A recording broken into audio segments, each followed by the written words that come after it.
Twice a month, Paula Pant, host of the Afford Anything podcast, answers questions the listeners sent in. Today, her partner in crime, Will, joins in the fun. Here's one now. Hi, Paula. I'm calling to ask you for your thoughts on where I should save the cash for my first investment property. I've been maxing out my 401k, Roth IRA, and HSA for some time now and would like to continue maxing out these savings goals. My overall goal is to retire early. I'd like to purchase rental properties for the purpose of increasing my monthly cash flow. If I continue to max out my 401k, Roth IRA, and HSA, it would be really difficult to save anything in a regular money market account. Should I stop contributing to my 401k and just pay taxes on the $18,000 so I could speed up my savings for my first rental property? Thanks. So I love this question. Now, fundamentally, this is a question of, should I save money in retirement accounts or should I save money for a rental property?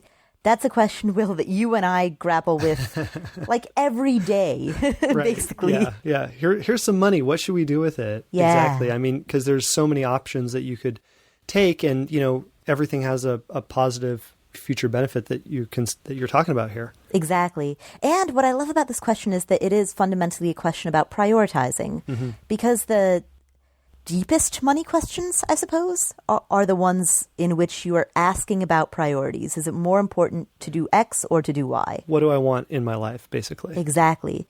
And since this person wants to retire early, I very much believe in the numbers, assuming that you buy the right rental properties, and believe me, that's a big if, assuming that you buy the right rental properties, if your goal is early retirement, rental properties can help you get there faster than index fund investing. And I say that as somebody who loves index funds.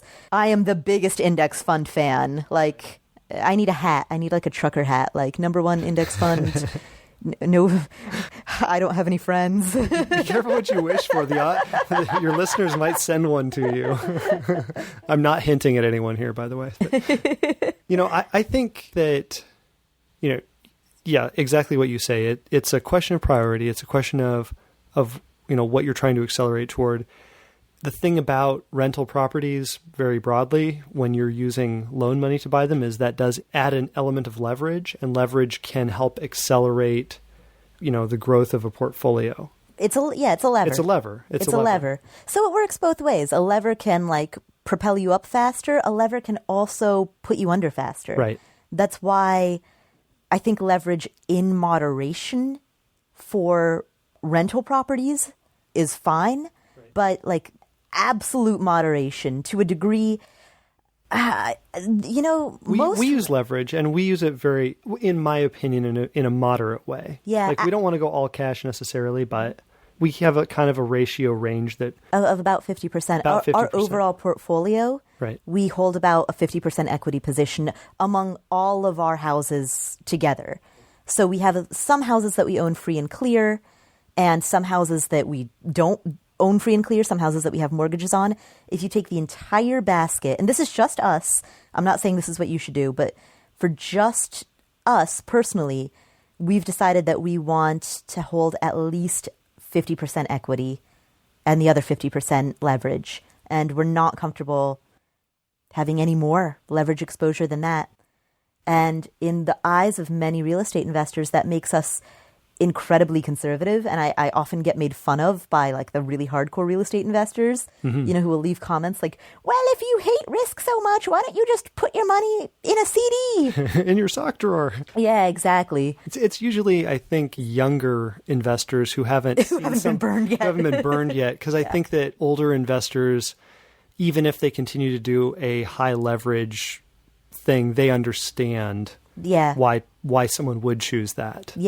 Yeah, they understand the risks. So anyway. But to get back to, I feel like we're going off track a little bit. To get back to your question, one thing that I noticed when you asked your question was that you asked if by virtue of not putting that money into a 401k, HSA, IRA, should you just pay the taxes on it? Don't let taxes drive your investing decisions. Make an investing decision first based on the qualities that you use in order to make investment decisions, which are risk, reward, lifestyle goals. So make an investing decision first, and once you make that choice, then figure out how to tax optimize that choice. But if you make decisions based purely on the tax structure, you're letting the tail wag the dog. Exactly. Yeah. Yeah. You don't want to let taxes run your life like that. Yeah, exactly. It's not a good strategy, because every investment you can make has some sort of tax consequence. And by virtue of the fact that there are many different investment strategies, we can kind of ascertain that there's no perfect tax situation. With real estate, you can depreciate the asset, and that gives you some tax advantage. Whereas if you put your money into an IRA or a 401k, it's tax advantage today. Whereas if you put it in a Roth IRA, it's tax advantage for the future. But, you can't let that tax implication be the deciding factor. Right, exactly. And yet, so you bring up a couple of good points. So number one, real estate itself also has a whole bucket of tax advantages. Once you buy a property, as we mentioned earlier, that property depreciates, which means that you can depreciate the thing that you bought immediately, starting with that first tax return that you file.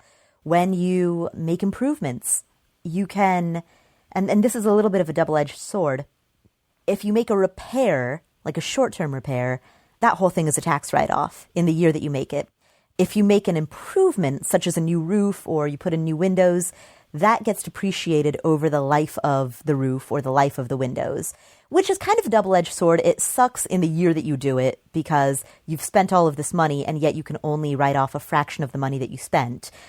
So it sucks that year. But it's great for the following 26 years or however long the depreciation of that material is, because in all of those years, you're not spending the money and yet you're still getting the tax advantage. Right. In addition to that, normal business expenses that are associated with the operation of your business, those are all tax write-offs. I think it was the interview earlier on this podcast that we did with Joshua Sheets. I think it was the Joshua Sheets interview. He mentioned that he believes that the tax write-offs of traditional retirement accounts, 401ks, IRAs, HSAs, are kind of overblown. I'd have to go back and re-listen to the podcast to make sure that it was actually him who said that. But he or somebody that I interviewed in one of the past episodes brought up the point that, there are a lot of people, and this is a little bit of a different topic because this was the topic of should I invest in a 401k versus use the money to start my own company, like my own actively managed business.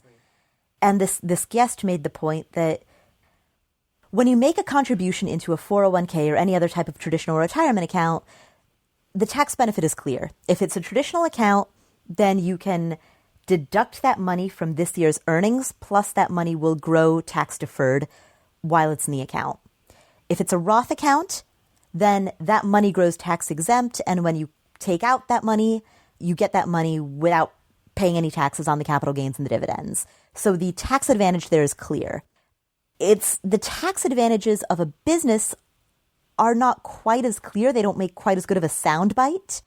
But when you have a business, there's so much that you can write off. And granted, if the conversation is actively managed business, I mean, we're talking plane tickets, we're talking meals, we're talking going to conferences, your laptop, if you use it for business purposes, exclusively for business purposes, that's something you can depreciate. Your internet connection, your cell phone. I mean, there's expense after expense that you can legitimately claim on your taxes with the help of a CPA.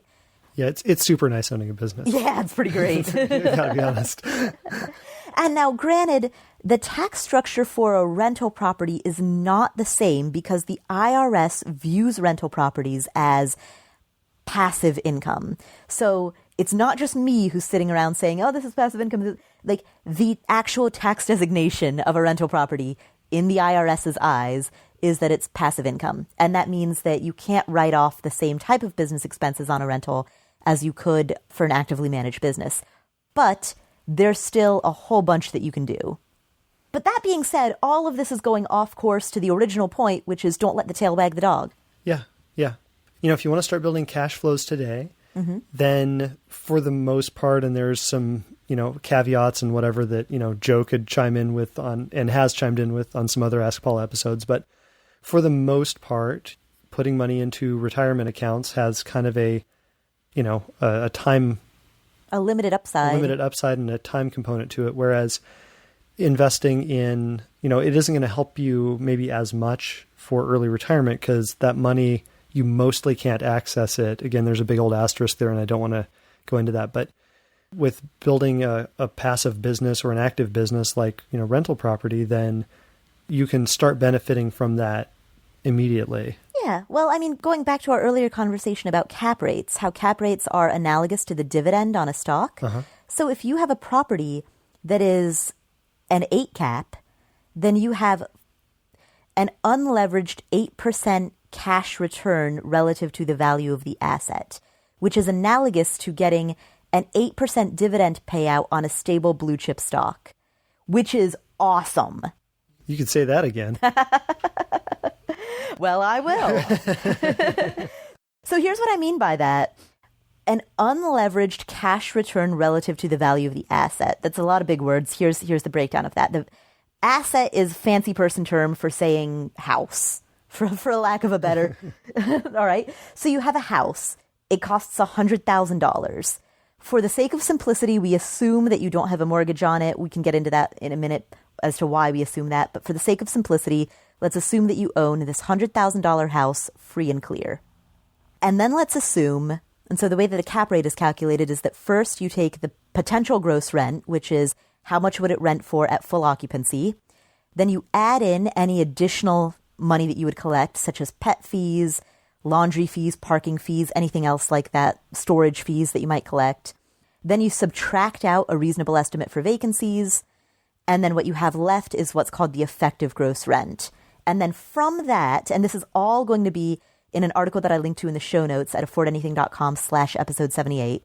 So from the effective gross rent, you then subtract out your operating costs. So those operating costs include management, maintenance, repairs, literally any cost that is relevant to the operation of that property. And then you're left with X amount of money. And that X amount of money divided by the $100,000 that the house cost equals your unleveraged cash return relative to the cost of the property. So it's your net operating income divided by the cost of the property. Dun, dun, dun, dun, dun, dun, dun. I can't believe I can do that like off the cuff. Threw that one down. Nice. Boom. Boom. Drop the mic. No, don't drop the mic. This is an expensive mic. It's also clipped to you, so. Oh, well, I'd do some push-ups. Do some push-ups. Do some push-ups and then fall face first into the floor. That would be how I would drop this mic. Drop the host. All right. So anyway, my point is, if after running that calculation, you have an 8 cap property, then you are effectively getting an 8% dividend on that $100,000 house. And that $100,000 house, I mean, it's not a perfect analogy, but it's kind of analogous to a stable blue chip stock in that the value of it isn't going to swing wildly in the way that, some small cap stock might. The value of it is going to be relatively stable. And even if we assume that it doesn't appreciate, even if we assume that it merely keeps pace with inflation and nothing more, who the F cares? Because you're getting an 8% return. Right. That's why I love the cap rate equation so much. We aren't making any assumptions about whether or not the property might rise in value in the future. Because you know what? We can't control that. We cannot control what the market's going to do in the future. And that's why focusing purely on the cash return that we are getting today. And by cash return, what I mean is cap rate. Because, of course, if you finance into a property, that's going to affect the actual cash in pocket that you get today. But if you separate out the financing and you look at how good of an investment is this property itself, then you know, hey, this is a property that produces an 8% dividend or a 7% dividend or a 9% dividend. And if the property produces that kind of a dividend, plus keeps pace with inflation, which is like another, generally over the long term, roughly 3% if you look at historic averages, well, that's a pretty effing good deal. Yeah, I'd buy those all day. Yeah. So now drop the mic. I think we got way off track. Yeah, So what do you want with your life if you want to retire? So early retirement. So that is the reason that I believe that rental properties are a better path to early retirement than index fund investing. Now, that being said, I love index fund investing, and I understand that rental properties aren't for everybody. Some people just aren't interested or don't want to do it. And so I'm never, ever going to say, hey, I'm never going to stand there and wag a finger and be like, well, you have to invest in rental properties if you want to retire early. Also eat your vegetables. I'm never going to say that because I get it. Some people don't want to invest in real estate. Cool. But if that's something that you're interested in doing and if you're interested in early retirement, well, then do it. Cool. So, wow. That all being said, affordanything.com/episode 78 is where you're going to find all of these links. Hey, did you enjoy this excerpt from the Afford Anything podcast? Then click to download our free ebook, Escape. You'll be taken to a page where you can enter your email for immediate access to everything you need to know about escaping the 9-to-5 grind to live life on your terms. And you can also subscribe with one simple click to get alerted when new videos are uploaded.